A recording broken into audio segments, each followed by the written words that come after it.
The Dialed In Angling podcast presented by OnX Fish and Runnings. This week, my guest is a contributor to Dialed In Angling. He's been on the podcast a bunch. He's a good friend of mine. He's a guide, not only for fishing, but hunting as well. Marcus Quam back on the podcast. How you doing, buddy? Good. Good morning. I'm glad you agreed to do this podcast because I know you've been running rampant. You've been running guide trips for fishing, obviously chasing birds now. You do it all. This time of year, I am very jealous of Marcus Quam. As a fishing guide, I always look at my calendar. I love to fish and I love to fall fish. Everybody knows that if they listen to this podcast that I love to hunt as well. And so as we get into October, I'm counting down the days to get off the water so I can go hunting, head out to South Dakota, shoot some pheasants, northern Minnesota, shoot grouse, deer hunt, cram it all in before the ice season hits. And then I got to be back on the ice, chasing fish, chasing bites for Dialed In Angling. So I try to cram it in. I know this time of year for you as a bird guide, I know it probably gets old after a while, and in the sense where you probably doesn't get old because you're passionate about it, but it gets old waking up every day doing the same thing. But man, I look at the operation that you guys have, the amount of birds you've got this year. It's pretty awesome. Your 2 dogs. It's a cool setup. Yeah, it's fun. I mean, I can't say I get sick of it, but there's some days where you don't want to be out there depending on the weather and the wind, but it's just like fishing. I mean, we see the best and the worst in all of it. So every day is a new day and you take what you can get and make the best out of it. But no matter what, the fall is short and there's too much fun stuff to do between the bird hunting, the deer hunting, all the fishing. So yeah, it is hard to cram everything in like you're talking about. Well, and this year, the weather's been great. I mean, you go back to September all the way through November here now. The weather's been excellent. So if you're an outdoor person and you like hunting and fishing and all of that, you can do all of that. The last few podcasts have been talking about, hunting in the mornings, maybe bird hunting in the morning when it's cool like this, and then getting out in the afternoons, chasing walleyes or crappies. I do a ton of crappie fishing in the fall, and then getting back on my deer stand in the evening and just sort of like picking the days. Or there's been days this fall where, the wind's not right. I can't bow hunt. So you know what? I'm going to go out fishing. Or I had a few days where I fished in the mornings because the wind was way down. And then the afternoon, the wind picked up. So I just grabbed my dog and walked down a trail. Good problems to have this time of year. I love it all. I can't get enough. It seems like once December hits, I'm geeked up for ice fishing. So that switch will switch once again. And we're going to get there quickly in a few short weeks. We're going to be talking ice content on Dialed In Angling. We're going to be solely focused on that. And it happens fast. I mean, I'm sort of clinging to all the forecasts right now. Every day I wake up, I look at the forecast. I'm looking for these nighttime lows to get lower and lower and lower. Matter of fact, even driving out here to South Dakota, there was a lot of sloughs that were froze up. There were ponds by my house. I saw people on Facebook showing skim ice up on Red Lake. People are starting to get geeked up for that season. So we only have a few short weeks left here, but they're still taking advantage of it. I'm actually out here with Marcus. We're going to do a little hunting. We're going to do a little fishing. We've talked about it a lot on the podcast. We talked about it off the podcast, some of the things that you do in the fall. But before we dive into any of that stuff, I just want to catch up with you a little bit in the sense just to see how the rest of your season went. The last time we talked to you, you were heading out to Devil's Lake, North Dakota. You were fishing a tournament. You were driving down the highway. I said, Marcus, I'd like to catch up with you to see how things were going at that point in the season, see how your guiding season went. But let's just catch up, your neck of the woods. What did you do the most this summer? What did you concentrate on? What are some of the things that stood out as far as fishing or, whatever, even techniques where you're like, wow, this thing's really coming online for me, all of that stuff. We ended up having a pretty good season, stayed pretty busy most of the way through. Just some highlights or things that I can think of. The weather was warm. We didn't get quite the fall bite that we normally get. So we ended up kind of just in a stalemate a little bit, but we still caught plenty of fish. It was it was a little bit different than what it had been the last few years. So every year is different. Not everything stays the same, but that was kind of challenging for a while because the fall is my favorite time to fish. So I struggle with, I like that the weather's nice, but I do like those cold snaps to kind of kick those fish into gear. And that was primarily like Wabae area. Yeah, Wabae, Webster area. I didn't make it out here to the river too much this fall. I think only a couple times. So ended up being really busy with the bird hunting, and I had to start that right away. So, and then I guided Friday before pheasant opener, and then Saturday I was right into pheasants. So I really didn't have any in between time. It's just kind of been work, which I love it anyways. If I'm going to be fishing, I might as well be working, or if I'm hunting, I might as well be working. I get to do the best of both worlds all the time. So, yeah, I feel like that as well. I'll go so many days in a row guiding that when I get a day off, I want to fish. But I also feel guilty, like I should just be guiding here. But yeah, I'm kind of the same way. I look at it. Although for me, hunting is sort of that like escape where, my kids are getting a little bit older. I have a little freedom there in the sense where, yeah, in the morning, my wife heads off to work. I've got projects. I got things I want to get accomplished here for dialed in angling. I have projects I need to get done before ice fishing, but I have time to walk a trail. And I always call it the 218 gym. I live in northern Minnesota, so the area code's 218. So the 218 gym is, hitting a grouse trail in the morning, maybe cutting some wood in the afternoon. That's how I justify that, me doing what I'm doing out there. I joke around with my wife that I'm hitting the 218 gym today. So, yep. And then my dog, you get to bring dogs to the 218 gym. I was telling Hannah Franzen and some of the people at Ron Chair Productions that, yeah, at the 218 gym this morning, the only downfall of the 218 gym is there are ticks, but the upside is you can bring your dog. Yep. And so, it's funny too to see my dog get into dog shape because, those first few walks in September, like for me, grouse hunting, I usually have to squeeze it in after work. So we'll walk a grouse trail right in the evening when the leaves are still on the trees. It's a little warm yet. And she's out there and tongue's hanging out and that sort of thing. By the second week, man, she's already fired, and it doesn't take that many walks of getting her back online with being in shape. And you start coming out to South Dakota a couple times, you better have your dog in shape, especially if you're banging cattail sloughs and walking giant strips of land, big CRP fields and that sort of thing. What are you seeing for numbers out here as far as birds? I came out here right after MEA. I think I talked a little bit about it on the podcast. The corn was still standing. So, I could hear the roosters, cackling in the corn, and we didn't do that great, but the birds were there. I mean, we drove around in the morning. You could see the birds. It's just my particular area where I was at, the corn was up and the old golden kernel. It's hard to compete with the golden kernel, but what are you guys seeing? Bird numbers are definitely up. We've had a couple mild winters, which have carried over into extra birds for the next season. And then it seems like a lot of the birds had like 3 hatches, 4 hatches this year. We're seeing a ton of birds, a ton of young ones.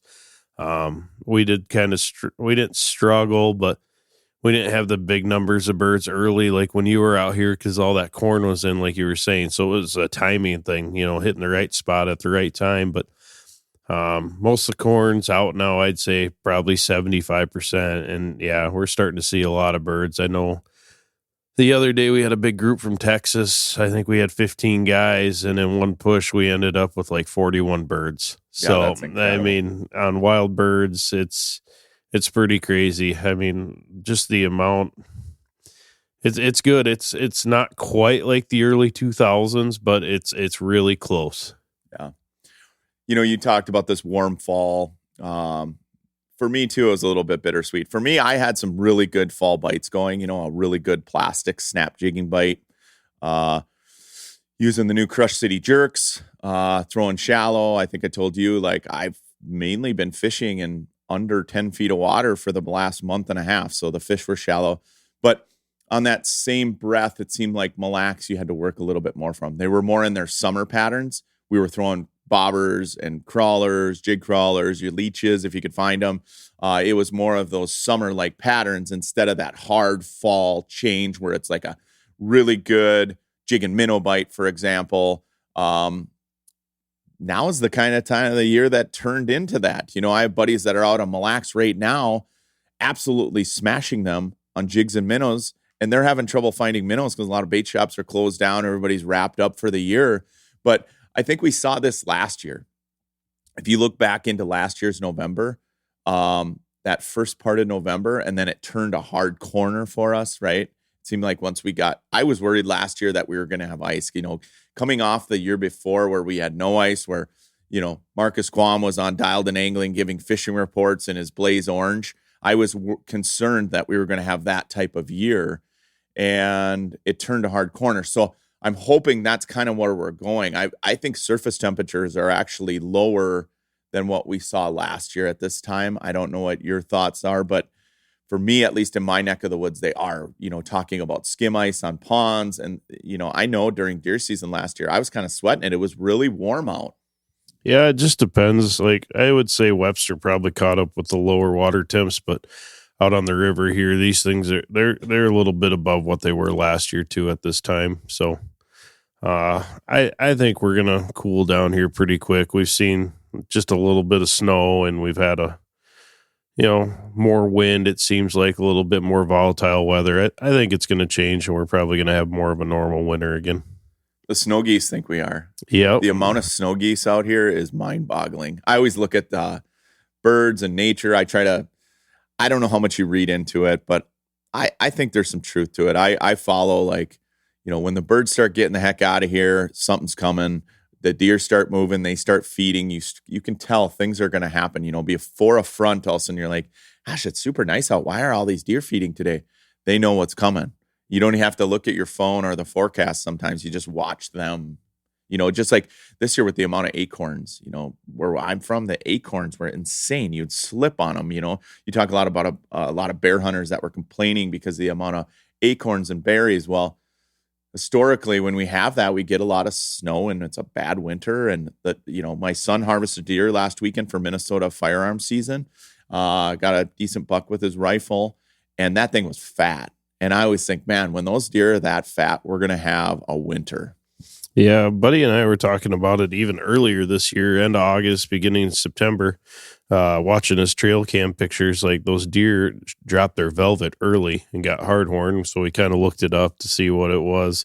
And it was like lack of nutrition and like getting ready for a tough winter. So, and I'm guessing they weren't short on nutrition at all because we were pretty wet over here. So everything was lush and green. So we were kind of talking about that earlier, and I don't know. We'll see. I keep reading and seeing we're going to have a tough winter, above normal snow and below normal temps. So we need to get the ice before the snow. I'm not a snowmobiler, right? As ice anglers, we need. I've around that 20-year, going on 20 plus years of open water guiding, ice guiding, full time. And every year is different this time of year. I mean, I've had it where we've had ice first part of Minnesota firearm season. So the first part of November, we've had ice. What I worry about is when we get ice too early like that, inevitably at the end of November, early December, we get some nasty snowstorms. And if we don't have enough ice, it just goes from great ice conditions, people are geeked up and, we're ready to rock, to slush, and we're dealing with it for another month. You almost get set back a month. Whereas if you get normal ice conditions where they're forming like around Thanksgiving and into that first part of December, even if you have a couple inches of ice, you get some snow on it, it sinks, it freezes, and then boom, you're walking in tall cotton, right? I mean, always worries me when we get early ice. It really does. Yeah. I agree. I mean, there's so many variables and things that can happen when it comes too early, and you don't want it too late either. But yeah, slush pockets are a big concern for me with the snow bears and that kind of stuff. So I like to see a good solid 10, 12, 14 inches ice before we get a foot of snow on it. Now, I know you're busy chasing birds. So when do you typically start your ice guiding season? Usually right after Christmas, like around the 27th of December. So if I can, we'll take a few people before that, but it's hard. I don't want to say we've gotten lazy, but we're definitely not pulling the portables out and doing that kind of stuff that we used to do. And we're just focusing all on snow bear stuff. So I want to wait till that ice is 10, 12 inches to take anybody. Yeah. I'm sort of that. Typically, let's not say the last 2 years, well, especially 2 years ago, but I'm typically, if you look at my calendar year after year after year, from the 9th of December to the 15th of December, that's sort of my range in which I'm comfortable taking people out. Now, it seems like the last few years I've pushed that back a little bit. Some of it has to do with dialed-in angling. We're fishing other locations. So, guiding, we really start to ramp up like you around Christmas. I mean, for the, guys who are real ice anglers and geeks like us, we like to get out early, right?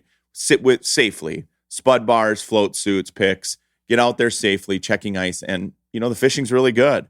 But for the general public, I would say most people, ice fishing doesn't start until after Christmas. It's funny how my customers year after year start calling, I'm sure you see it too, whereas like there's a group that are hardcore ice anglers that start calling around this time of year. They're sitting in their deer stands in Minnesota, Wisconsin, whatever, and they start thinking ice fishing. So they start texting me and calling me and Facebook messaging. And then you get another group that ice fishing is not on the brain until it gets really cold, like that first big cold snap, like before December, like, man, we should book our ice trip. It like sort of light bulb moment. Same happens for me in the spring. I have people that are like, okay, yep, book me next year at this time, or, let's get on the calendar. They're thinking about their trips in advance. And for a lot of people though, summer doesn't start till it gets warm. So if you have a prolonged spring, like it's a cold April, for example, my phone is like dead. I hardly get any emails. And then all of a sudden, end of April, the temps shoot up to 70 degrees. The ice is melting. People are getting their boats out. They're grilling on their patio. They're like, let's book our summer trip, and then the people that are just the occasional angler, their summer doesn't start till Memorial Day weekend. So, it's sort of that calendar year for me. And it's funny to see the people start trickling in here. I could tell the guys that are deer hunters, because I start getting messages, through my website and stuff on, while they're in their deer stand. I know they're on their deer stand. They're staring at trees. They're sick of, just watching out in the abyss. Their mind's going. They start thinking ice fishing. I'm the same way. I love deer season. I love bow hunting. I love rifle season. But man, as soon as things start cooling off and I start seeing people on ice, I start to get a little bit of FOMO. And so I start geeking out over that stuff. Yeah, I agree. I mean, we live very seasonally with what we do with the open water and then wanting to have a little bit of time off for the fall. But yeah, as soon as that ice starts forming, your mind's right back to the next thing where you're ready to go with that again. Yeah, I saw a couple different groups already posting last week, up in the mountains and different things. I'm not going to go to extremes, even with dialed-in angling.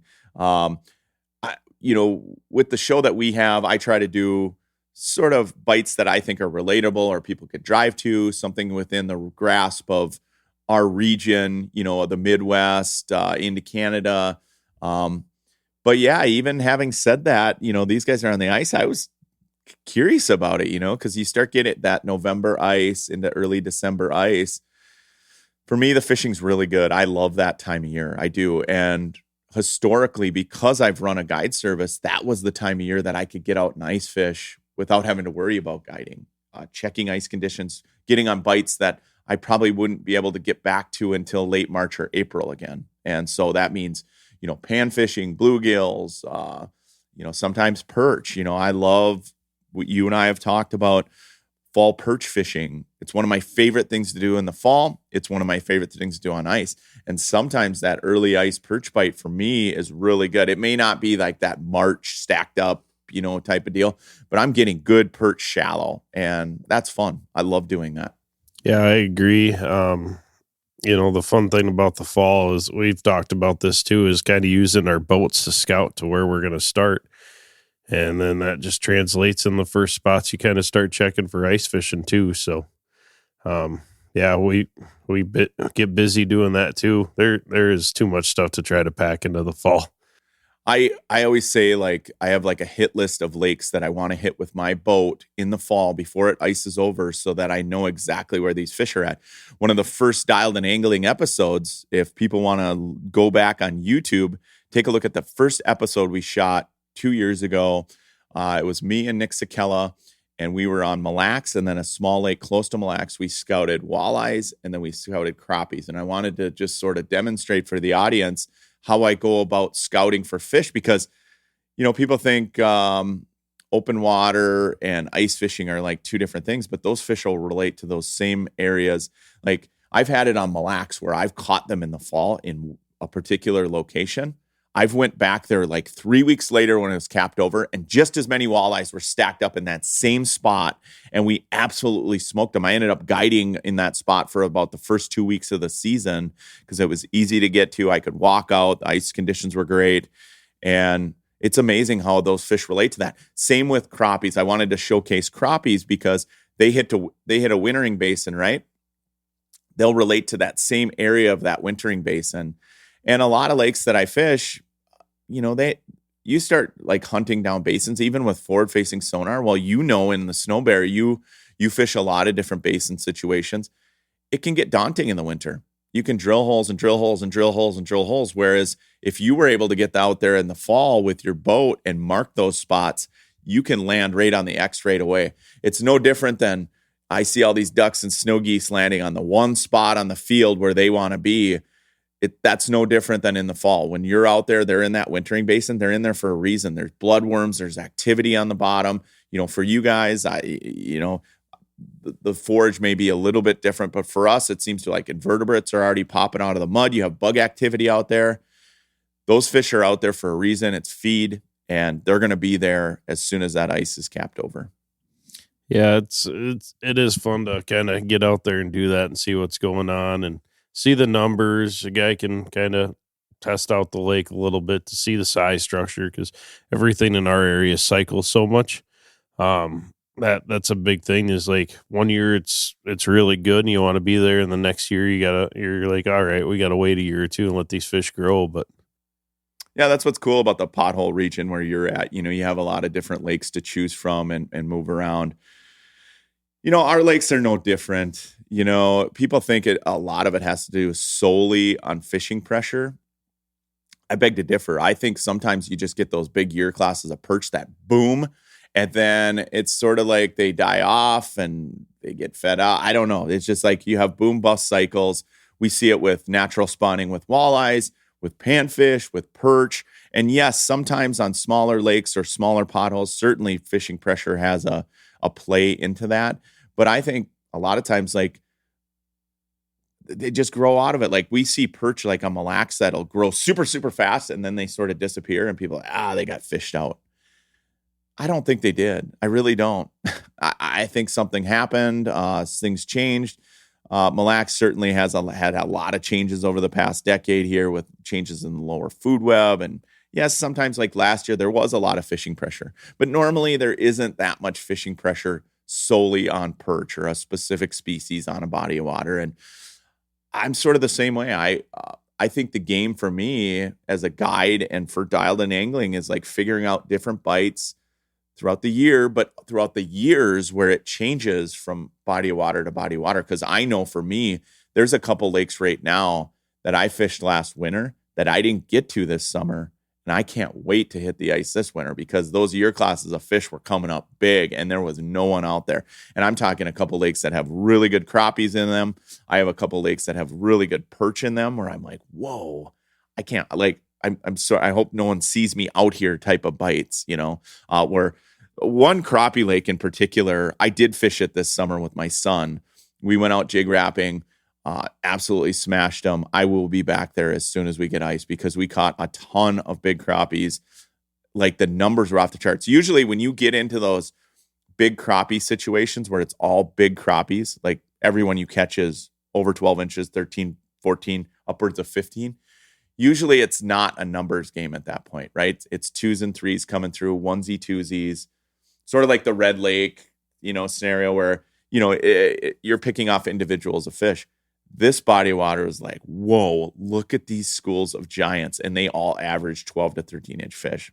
And fish like that, I don't keep them. Like, I don't care. I just geek out over big crappies. I geek over big perch. I love that stuff in the winter. I love chasing. When I get it's funny because we talk about days off. When I get a day off in the winter, I go pan fishing because I love it. I go perch fishing. I go pan fishing. Me and my son do it. I drag some of his buddies. They watch Dialed In Angling. They watch they watch YouTube. They want to go catch perch and panfish. So it's fun. That's my, sort of day off. Like, it's not sleeping in and sitting around the house cooking eggs in the morning. It's going out pan fishing. And that's what motivates me. I love that stuff, especially if I've fished walleyes for, 30 days straight or something like that. Like, I can't wait to go chase these panfish. And I'm going to target a lake exactly what I'm just talking about. Big panfish. I want to catch them. I want to catch them in a shallow basin where I'm not going to hurt those fish. I don't care about keeping any. Yeah, every once in a while, I'll keep some perch for a pit fish fry. If we decide, my wife usually is like, hey, keep a few perch. We'll keep a few perch for a fish fry or a couple fish. I'm not against that. But that's not my goal when I go out fishing. I want to just go whale on some big ones.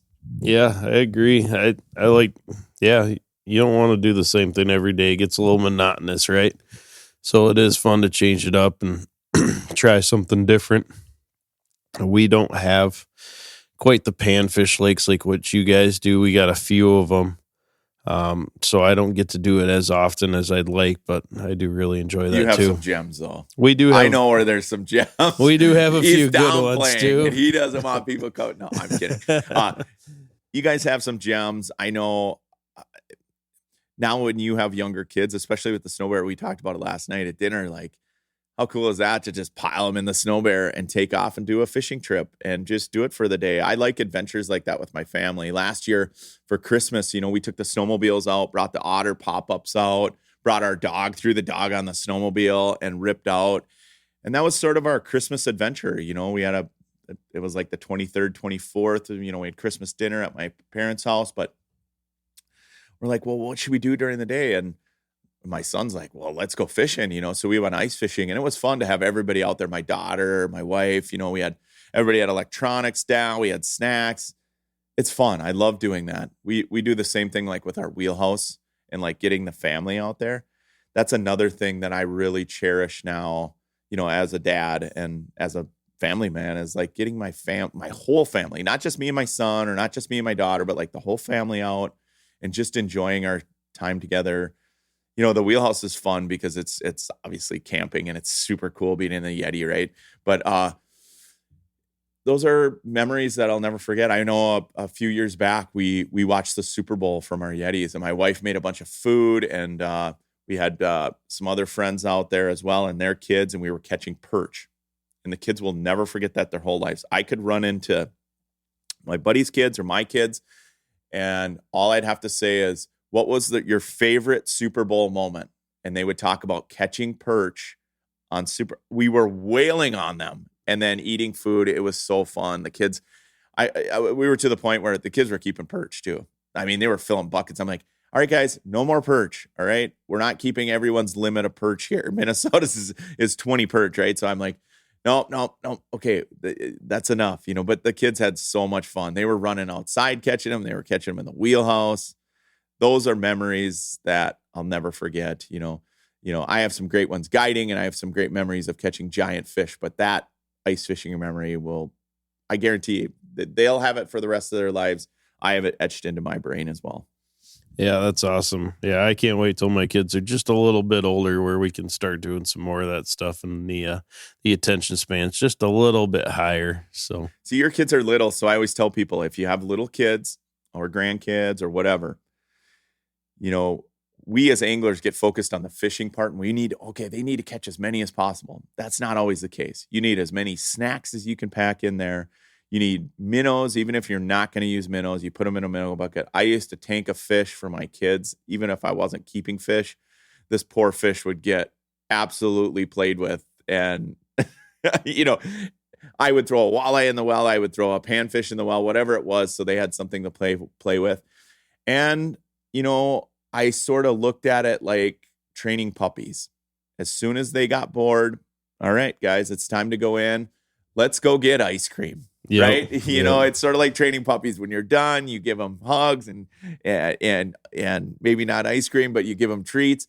You know, I always looked at that with my kids. Like, as soon as they were done, I needed to be done. I have a scenario where we were out on the ice. My wife was gone, I think somewhere for work or something. She was out of town. And so I told the kids, let's go ice fishing. It was early ice.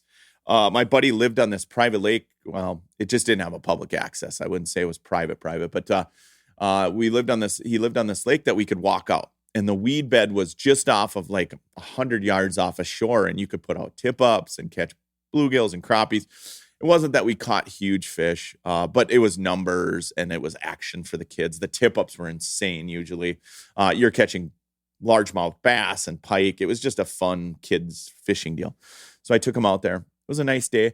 And the tip ups are going nuts. I mean, we are absolutely crushing them. We're catching bluegills. We got the otters flipped over. I had a flip over at the time. I drug out like a small cottage and just had the two little kids sitting on the bench seat. And we're catching them like crazy. My daughter wanted to go. So my son's younger than my daughter, but my daughter wanted to go. She's like, nope, Dad, I'm cold. You know, she had had enough.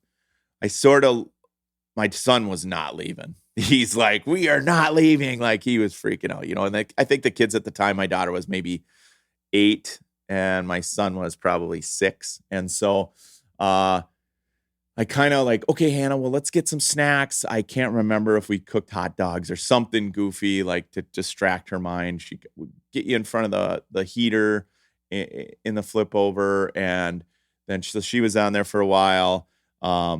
You know, I distracted her for maybe 20 more minutes or a half hour, but then all of a sudden my feet are cold and it just sort of started escalating to the point where I knew she really wanted to go. My son, on the other hand, was the opposite. He's like outside, not in the shelter. Hands are red. His face is red. He doesn't care, right? He's catching fish on tip up.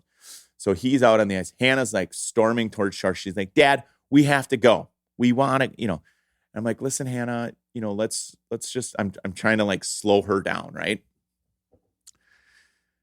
Next thing you know, within 30 seconds, she's on shore screaming because she's cold and wants to go and crying. He is out there crying because he doesn't want to go, and they're screaming at each other on the lake. So I'm like, okay, Robbie, we have to go here, right?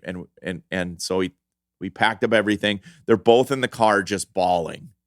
And I'm like, what can I do to solve this, right? And to stop the crying? Dairy Queen. Dude, hit Dairy Queen. Life was good. No one cared at that point. But then what I learned as a dad from that is like, okay, if I take Hannah fishing, we have to go separately than with Robbie.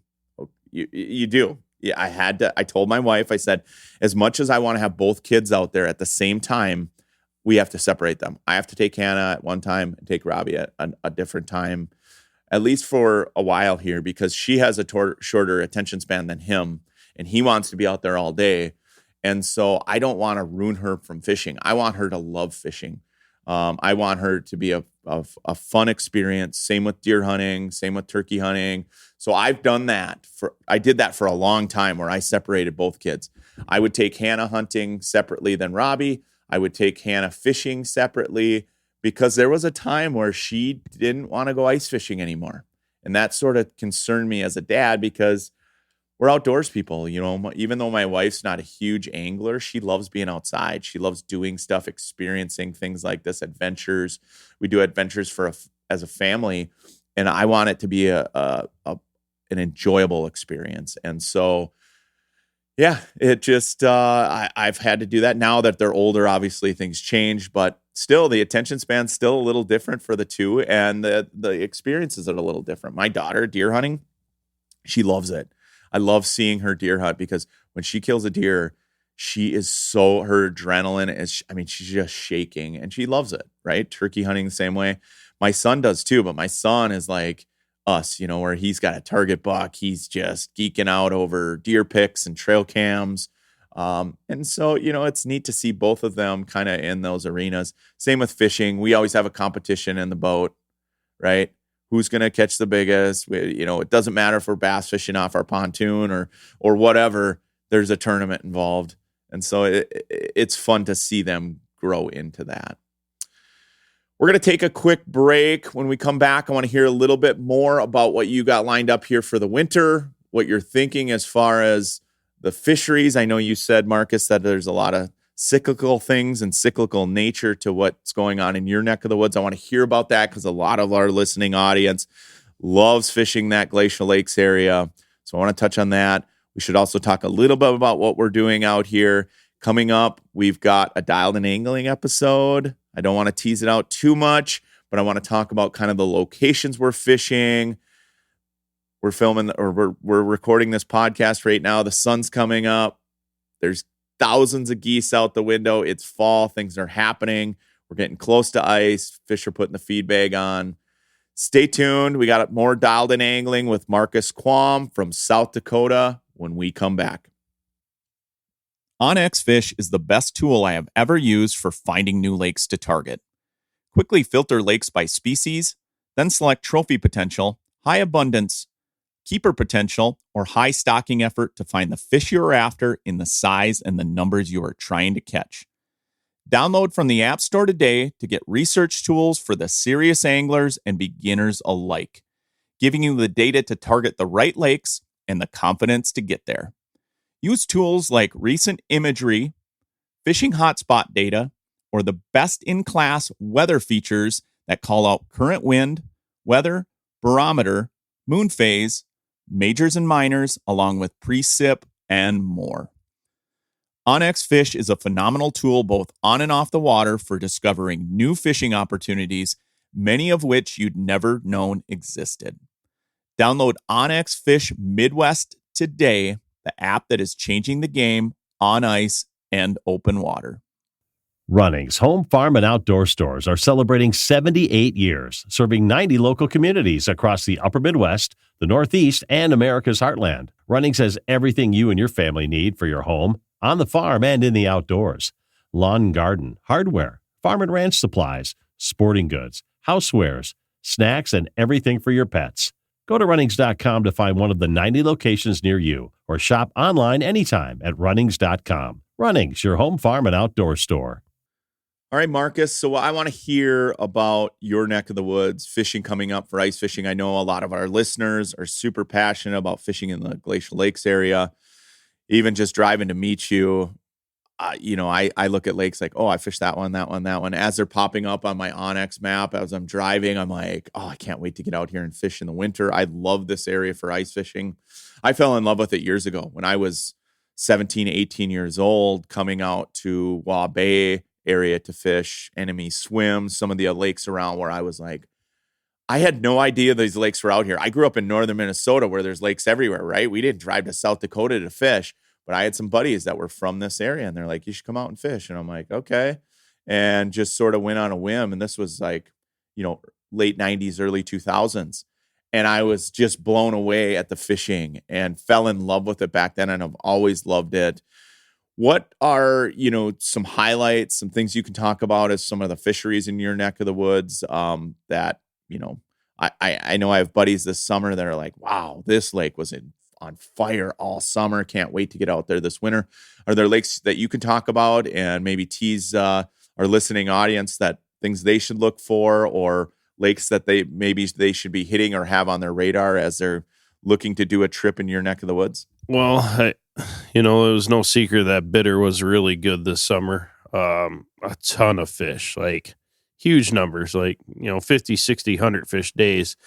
Smaller year class or smaller size, but it was kind of funny. Like all summer you're catching, you'd catch some nice fish mixed in between, but a lot of like 14 and a half inchers. And it was walleyes. Walleyes. And I was like, man, like there must be just a trillion fish in here or something. Cause I was like, why are they not growing? Because, you need so much food to grow that many fish. And I'm like, I know it's been getting hit. People have been taking fish out.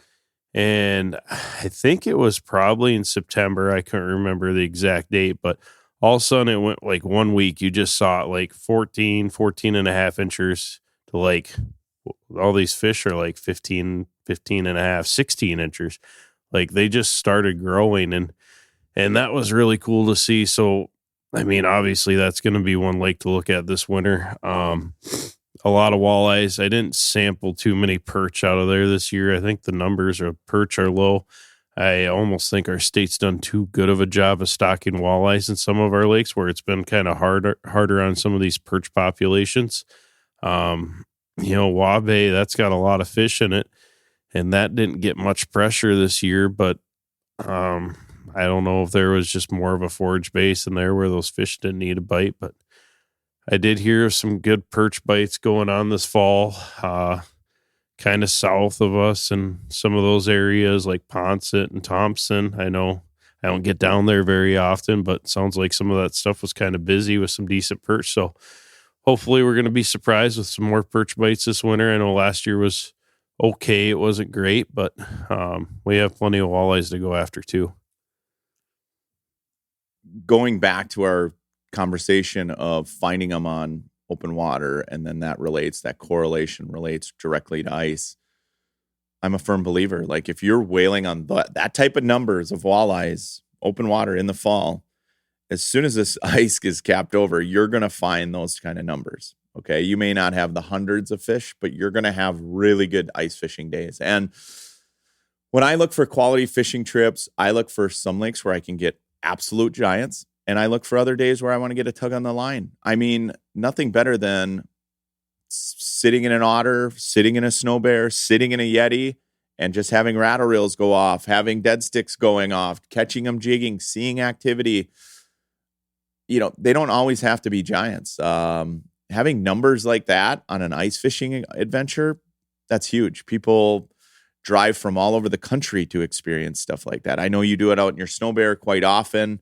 I've been with you. We've filmed dialed in angling in the past, had a blast of just catching really good numbers of fish, perch, walleyes, and having a good experience. That snow bear experience is really fun. I can see why your clientele is the way it is, and you've built up this business in your area because the fishing's great and you have a really comfortable outfit. People can jump in with shoes. I know when I showed up at your shop, I had my Strike Master outfit, I had my boots, and you're like, you can fish in tennis shoes today if you want, So tell us a little bit about, kind of what you do day in and day out. I know you guys run a fleet of snow bears. Your customers have really gravitated towards that. I'm jealous at times. I think last winter when I was on the ice and it was 20, 30 below and I was hole hopping and drilling holes, I thought of you more than once where I'm like, Marcus is sitting at a snow bear in his tennis shoes catching fish. Well, the whole reason I ended up with the snow bear was we ended up winter with a bunch of snow where it started. And I'm sitting on the four-wheeler early ice, with the portable trips. And I'm like, man, I'm going to need tracks. Like, I don't know how I'm going to do this because it was like snowing every day and there was snow in the forecast every day. And it's like, well, I got to end up with something with tracks. So looking at Rangers and side-by-sides, different things. And that was at a time where the snow bears weren't priced as high as what they are now. So we ended up, I ended up grabbing one of those on a whim and just like, well, if I don't have people that want to fish in here with me, at least I'll still be able to get them out on the ice and have a machine to do it. But we quit doing the portable things because once somebody fishes in a snow bear one time, they don't want to go back into a portable shack. So I think like with us in the Dakotas, at least most of it running snow bears makes sense just because our winds are so bad. We don't have any really trees to hide behind like you guys do in Minnesota. So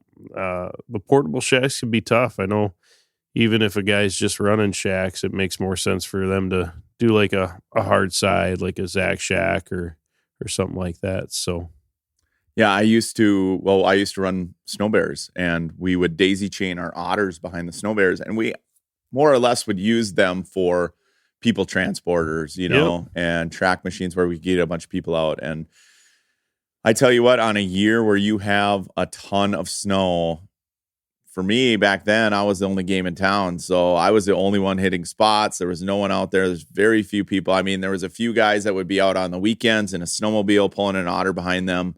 But I had the whole lake to myself. And years like that are really tough for the ice industry. They really are. And they're tough for people to get out and around. But they're really good for guides. And so, I can see where, especially out here, Devil's Lake, North Dakota, same way, that being able to use that track machine to get out to where you want to go and fish and just be super mobile with it is cool. And we experienced it last year. If you haven't seen the episode with Marcus and I, you can look at it last season. It was in season 2. Marcus had us out for a day. We absolutely smashed them. He even cooked us some brats on the grill. It was a great experience. It was fun for me too, because it was like the most relaxing dialed in angling episode, because I didn't have to do much, right? I could just jump in the snow bear with Marcus. He cooked us lunch. He put us on fish. It was like a fully guided experience. It was great. I didn't have to put much effort into it. Normally I'm the ones out drilling holes, looking for fish, finding the right fish. And I was able to just kick back and have a good time. So it was a great time. So if you're interested in a trip with Marcus, look him up. Marcus, what's your guide service? It's a Real Therapy guide service. A name which I love, by the way, Real Therapy. It speaks volumes about what you do as a guide. You're passionate. People can come back, kick back, relax with Real Therapy. Marcus, let's just tease out this episode a little bit. I'm out here fishing with Marcus. We've been talking about it all summer, about getting together, potentially getting on a giant fish on the Missouri River, but more so getting in the boat together one last time before things freeze up. I didn't know if it was going to happen or not. We were just sort of playing it by ear based on weather. And the weather has been so nice leading up into November. We started talking late October, like we should get something scheduled, maybe even film the dialed in angling while I'm out here. And things sort of snowballed, right? You said, yeah, let's run out to the river. Buddies have been catching some giants. We've been catching some walleyes mixed in. It'd be a good time to get out. I know you've been busy pheasant guiding, so you're kind of eager to get back on the water one last time before ice up. I kind of wanted to scratch that itch as well, even though, I sort of ended my guiding season a few weeks ago. I'm at the point now where I'm eager to get back on the water. I can only be off the water so much. Like that's just in my personality. And so being able to come out here, scratch that itch, get on the water one last time before I start drilling holes for the next 3 months. Man, I'm pumped. I'm pumped to be here. The fact that the sun's coming up and just the drive out here was worth it alone. I love driving to the Dakotas. I love driving out to the river. Super cool. Let's talk a little bit about, just fishing the Missouri River in the fall, because that's the time frame we're at right now. I know it's a great fishery year round, but in the fall, what are some of the techniques that you like to do? You don't have to spoil it out. We haven't been fishing yet here, so I don't want to spoil that out yet. I want to get this on video, fishing out here. But what are some of your go-to techniques? Not just guiding, but if you were going to come out here and try to catch an absolute giant? Well, there's basically 2 things that I like to do here in the fall.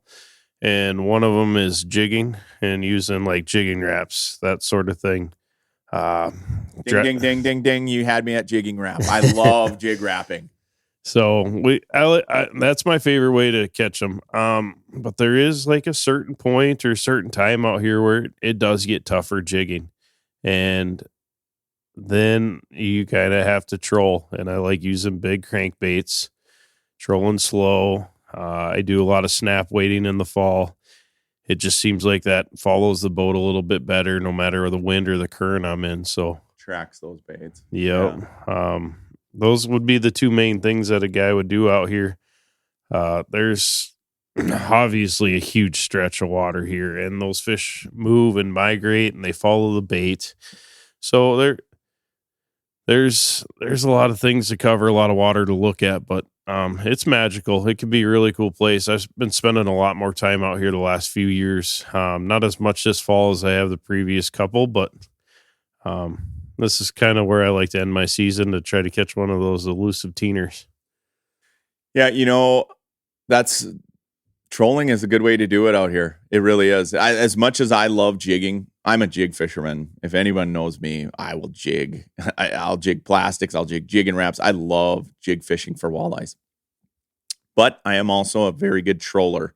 I've learned to be a good troller. I had to, as a guide, I had to learn how to troll because trolling is so effective at times of the year when the fish aren't feeding or they're not loaded up into areas. I cut my teeth trolling on Mille Lacs, trolling lead core. I watched guys come over from the Dakotas and come over from the Great Lakes and kick butt on guys just trolling. And so at that point in my life, early 2000s, I was like, you know what? I need to be a troller and I need to learn how to troll. And so you look at the Missouri River on a map, right? It looks pretty easy if you're standing in a living room or you're looking at it on your phone or you're looking at it on X. You start getting out here and you start running 10, 12, 14, 20 miles of stretch of river just to get to a spot in which you want to fish. And now you want to cover these vast break lines. Trolling's a good way to do it. And what I love about trolling is you can cover water, you can learn, and you can catch fish. It's sort of like that 3-pronged approach to getting out there. Even with forward-facing sonar, you take a body of water the size of the Missouri River, and you could spend 2 lifetimes out here and not fish all this water or even have it figured out. And about the time you think you have it figured out, it changes. And so being able to just troll is a great, effective way to put fish in the boat and to learn a lot. I learned a lot as someone who, grew up a live bait fisherman, a jig fisherman. As soon as I started trolling, I learned the nuances of trolling. I learned triggering fish, things to get fish to bite, turns, stroking the rod, everything that stacking boards to get movement on your baits, changing baits, profiles of baits, speed, all of that stuff I learned. And you're always learning new tricks. The snap weight deal, I'm not a great snap weight fisherman. I don't fish a lot of river situations, just where I'm at and where I guide. I fish a lot more lead core, straight line trolling. I have fished some snap weights in the past. I have for lake trout. I have for walleyes. I fish a ton of boards. But I like going to different locations to see how different people are fishing, not just jigging, but trolling. You get out to the Great Lakes. Some of those Great Lakes captains, man, blow me away. The techniques that they use. And you learn so much as an angler when you can get diversified in different ways to catch fish, even if it's a walleye, something you've been doing your whole life. Yeah, I would rather be jigging if I had a choice, but like you said, as a guide, you have to put fish in the boat consistently, and trolling is one of those techniques that I think is going to be here to stay, at least for guys like us.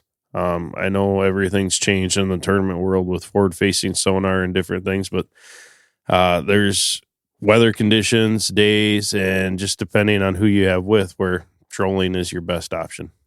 Yeah, I think there's going to be this reemergence of trollers that come back because as people start to dive more into forward-facing and you see how fish are set up on different structure or lack of structure, you decide what's my best approach, and breaking back out the trolling rods at times definitely is the best approach. And now with forward-facing sonar, you can see them, and being able to face machines backwards, forwards, dude, there's a lot to it. And so I think you're going to see a lot of tournaments where they're starting to win them again with trolling. Mark my words, that's going to come back around. Rapala makes a lot of baits for a reason, and because they're effective and they catch fish. And so, dude, let's wrap this up. I cannot wait. The sun's coming up. I want to get out there. I am so jacked. There's hardly any wind, which every time I get to the Dakotas, I can barely open my truck door, and it's not like that right now. There's hardly any wind. It's nice out. The weather is great. Marcus is taking me fishing. He's been dangling this carrot of possibly taking me pheasant hunting if we can get some fish in the boat here. So we'll see what happens. You're going to have to tune in to Dialed In Angling this season to catch this episode. But Marcus, thank you so much for being on the podcast. Thanks for agreeing to do this. I really appreciate it. Marcus is a great guide. He's a great friend and a great angler. Thanks, my friend. We better get after it. I appreciate it. Thank you. Stay tuned. We appreciate you tuning in to Dialed In Angling. Good luck fishing, everybody. Until next week, I'm Tony Roach, and this has been the Dialed In Angling Podcast.